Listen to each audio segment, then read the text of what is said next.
பிடித்து மின்னலை பிடித்து மேகத்தில் துடைத்து பெண் என்று படைத்து வீதியில் விட்டு விட்டான்.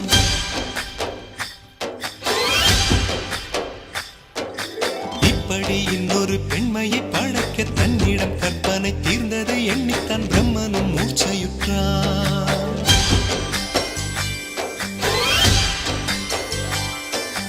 மின்னலை பிடித்து மேகத்தில் துடைத்து பெண் என்று படைத்து வீதியில் விட்டு விட்டான்.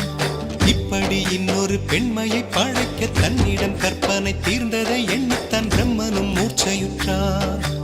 அவளின் நாசிக்குள் நுழைந்த காற்று உயிரை தடவி திரும்பும் போது மோட்சம் அடைந்து ராகங்கள் ஆகின்றதே.